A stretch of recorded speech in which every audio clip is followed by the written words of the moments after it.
Welcome दोस्तों, क्या हो रहा है। मैं हूं शुभम त्यागी और आप देख रहे हैं बिजनेस बाज, जहां पे हम आपके लिए कवर करते हैं लेटेस्ट बिजनेस न्यूज़ एक सिंगल वीडियो में। तो शुरू करते हैं आज की न्यूज़। पहली खबर में माइक्रोसॉफ्ट ने लॉन्च किया एक नया इनिशिएटिव जहां पे वो प्रोवाइड करेंगे 25 मिलियन लोगों को पूरी दुनिया में डिजिटल स्किल्स, यानी कि 2.5 करोड़ लोग। इसके लिए जो उनके 3 प्लेटफॉर्म है, लिंक्डइन, माइक्रोसॉफ्ट लर्न और गिटहब लर्निंग, ये तीनों को एक साथ लाके इनका डेटा ओपन किया गया है। और उनका ये मानना है कि लॉकडाउन की वजह से काफ़ी लोगों को घर से काम करना पड़ रहा था, तो ज़्यादा से ज़्यादा लोगों को डिजिटल स्किल्स अगर दी जाएँ तो इससे फ़ायदा होगा। इंडिया में इसके लिए उन्होंने टाई अप किया है नासकॉम और ministry of skill development and entrepreneurship के साथ। तो अगर आप इसमें इंटरेस्टेड हैं तो ऑनलाइन जाके चेक कर सकते हैं। और साथ में नितिन गडकरी जी, जो कि इंडिया के ट्रांसपोर्ट मिनिस्टर हैं, उन्होंने ये कहा है कि इंडिया को अपने एविएशन एसेट्स को, यानी कि जितने भी एयरपोर्ट्स, कमर्शियल एयरपोर्ट्स और डिफेंस के एयरपोर्ट्स हैं, उनका बेहतर इस्तेमाल करके लॉजिस्टिक्स की कॉस्ट को कम लाना चाहिए। यानी कि जितने भी वेजिटेबल्स, फिश, फ्रूट्स जो भी इंडिया में एक स्टेट से दूसरे स्टेट में जाते हैं, उसका अगर हम लॉजिस्टिक्स कम कर दें तो ओवरऑल प्राइसेस कम हो गए, आम आदमी का फ़ायदा होगा, चीज़ें सस्ती मिलेगी और इंडिया के एक्सपोर्ट्स भी बूम होंगे और इंडिया की जो कंपनीज हैं उनका फ़ायदा होगा। तो इसके लिए वो उन्होंने कहा है वो अपने कैबिनेट और डिफेंस मिनिस्टर राजनाथ सिंह जी से भी बात करेंगे। अगली खबर में इंडियन गवर्नमेंट ने लॉन्च किया है एक BSc program, bachelor of science program, data science and programming में।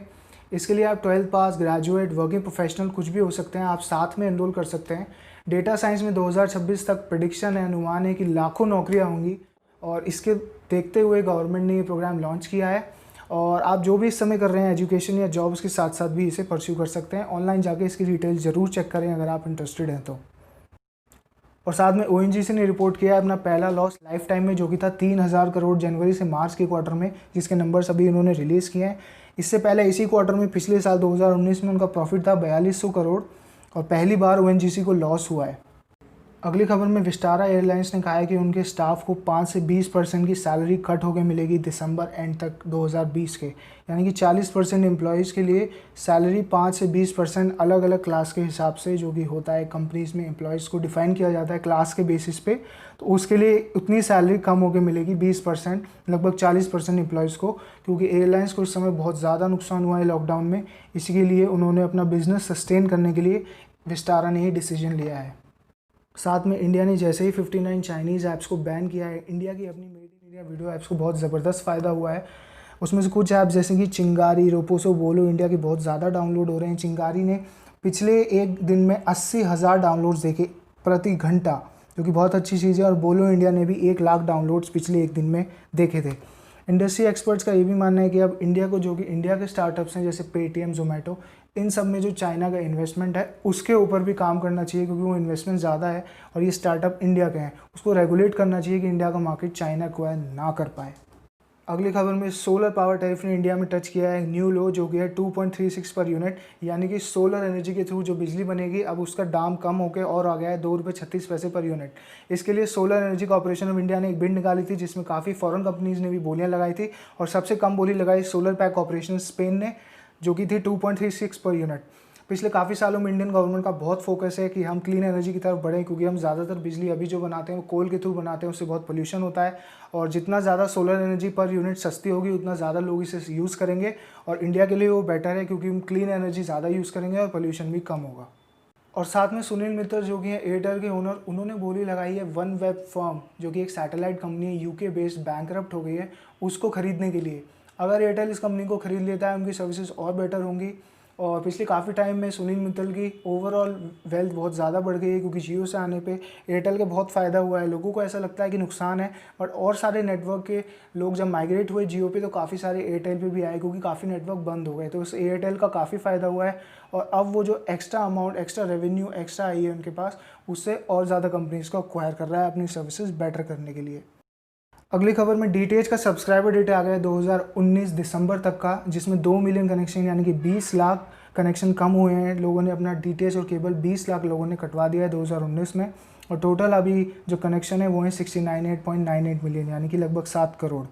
इसका मेन कारण ये माना जा रहा है कि जो नई पॉलिसी आई थी ट्राई की एमआरपी की, जिसमें हम खुद अपने चैनल्स चूज़ करते हैं, उसके कारण इस पे इफेक्ट हुआ होगा। और जनरली भी लोग आजकल ज़्यादातर टाइम ऑनलाइन स्पेंड कर रहे हैं, तो इसके कारण भी इंडिया में डीटीएच और केबल कलेक्शन कम हुए हैं 20 लाख से 2019 के एंड तक। रिलायंस ने नई स्ट्रैटेजी निकाली है होम डिलीवरी की। अपने सारे ब्रांच जो कि उनके मॉल्स में, जैसे कि डीजल एंड हेनली, जिसकी सेल्स काफ़ी कम हो गए थे लॉकडाउन की वजह से, तो उन्होंने होम डिलीवरी का ऑप्शन उसके लिए काफ़ी यूज़ किया है पिछले 3 महीने में। अब होम डिलीवरी तो काफ़ी कॉमन है, लॉकडाउन में हो रही थी, लेकिन रिलायंस जो अलग ये कर रहा है कि मॉल्स तक के सामानों को अपने क्लाइंट्स के साथ जूम कॉल करके बेच रहा है। यानी कि अगर आप मॉल्स नहीं जा पा रहे हैं, वो उन्होंने अपने बंदे वहाँ पे बिठा रखे हैं, उनके साथ आप जूम कॉल करके यानी कि वीडियो कॉल करके जितना भी जो भी सामान आप देखना चाहते हैं स्टोर का, वो ऑर्डर कर सकते हैं, वो आपको होम डिलीवरी होगी।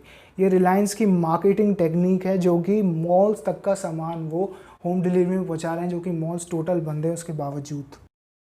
और साथ में खबरें आ रही हैं कि Andhra Pradesh government revenue generate करने के लिए लॉटरी का सिस्टम शायद शुरू करने वाले, यानी लॉटरी का बिजनेस।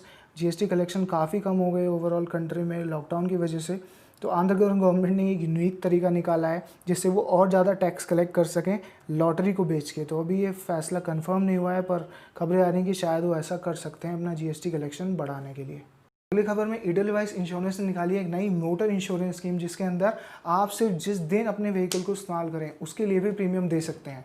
यानी कि अगर आप महीने में सिर्फ 15 दिन व्हीकल इस्तेमाल करते हैं तो आपका जो मोटर इंश्योरेंस प्रीमियम होगा वो सिर्फ 15 दिन का रहेगा महीने में। लॉकडाउन की वजह से 2-3 महीने लोगों ने अपने व्हीकल्स यूज़ नहीं करे और प्रीमियम उनका लगातार जा रहा था, तो उसको देखते हुए उन्होंने ये नई स्कीम निकाली है जो कि बहुत सही है। और ये जो इंडस्ट्री स्टैंडर्ड है अभी की प्रीमियम कंटिन्यूसली चलते हैं, उससे बहुत अलग स्कीम है।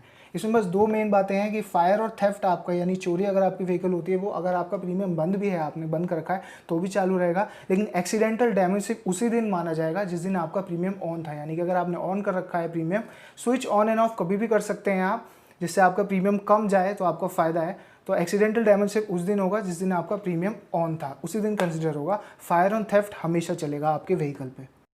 और साथ में नीति आयोग के वाइस चेयरमैन राजीव कुमार का कहना है कि इंडिया की इकोनॉमी अभी भले ही बहुत ज़्यादा दिक्कत में हो, लेकिन आने वाले टाइम में इंडिया की इकोनॉमी बहुत तेज़ी से ग्रो होगी जैसे ही कोविड-19 कंट्रोल में आ जाता है। उनका ये कहना है कि जो जितने भी रिफॉर्म्स गवर्नमेंट ने अभी लिए हैं वो लॉन्ग टर्म में बहुत ज़्यादा फ़ायदा देंगे हमारी इकोनॉमी को।